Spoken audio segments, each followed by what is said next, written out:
वरुण साहब, BS port नहीं चलेगा, हर चीज में नहीं चलेगा बीएस पोर्ट। मुझे मैडम प्लीज मुझे पॉलिटिक्स में ड्रैग मत करिए, मेरा उससे मत लेने। मेरे को लॉ के ऊपर बोलने के बुलाया, टेक्निकलिटी इस तरीके का, मैं लॉ के लिए ऐसे डेरोगेटरी रिमार्क नहीं कर सकता। भाई साहब कर सकते हैं, करें प्लीज। मेरा सिर्फ इतना कहना है, 124A हमेशा से 0% कन्विक्शन है। सेडिशन में आज तक कभी कन्विक्शन, बहुत मिनिमम कन्विक्शन हुई है, सिर्फ ये रजिस्टर किया जाता है। और आप बताइए, दिसंबर 2019 के फिगर्स थे कि पिछले 3 साल में इतने केसेस नहीं हुए जितने पिछले 90 दिन में हो गए थे, एनसीआरबी के डेटा से। मेरा ये कहना है 124A बहुत एक्सट्रीम सिचुएशन में, जहां पे हेट्रेड अगेंस्ट द नेशन हो और कॉल टू आर्म्स हो, इस तरीके की कोई आप नेशन के अगेंस्ट काम करें।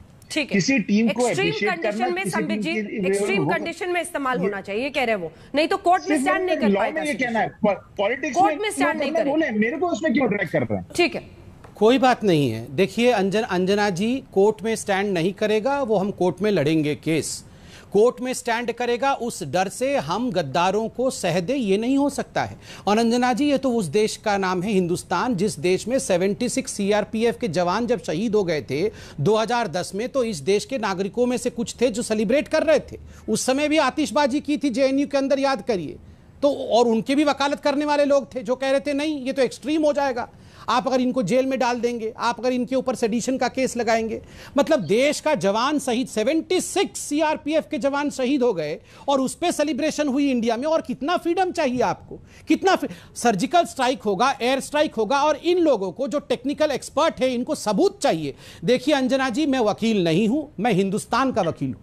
मैं अपने देश के लिए, अपने देश के विरोध में जो काम करते हैं, मैं पहचान सकता हूं कौन देश के लिए काम कर रहा है और कौन देश के विरोध में काम कर रहा है। मुझे ये कोर्ट कचहरी की लड़ाई में मत खींचिए। अगर आप पाकिस्तान जिंदाबाद के नारे लगाएंगे, ट्रोजन हॉर्स, आप जानते हैं ट्रॉय पिक्चर आपने देखा होगा, स्पार्टा से लड़ाई होती है ट्रॉय की, स्पार्टा हार के चला जाता है मगर एक घोड़ा छोड़ के जाता है जिसके अंदर दुश्मन बैठा था, ट्रॉय उसको लेकर आता है। क्या होता है ट्रॉय का हाल? क्यों हिंदुस्तान को डुबाना चाहते हैं ये लोग?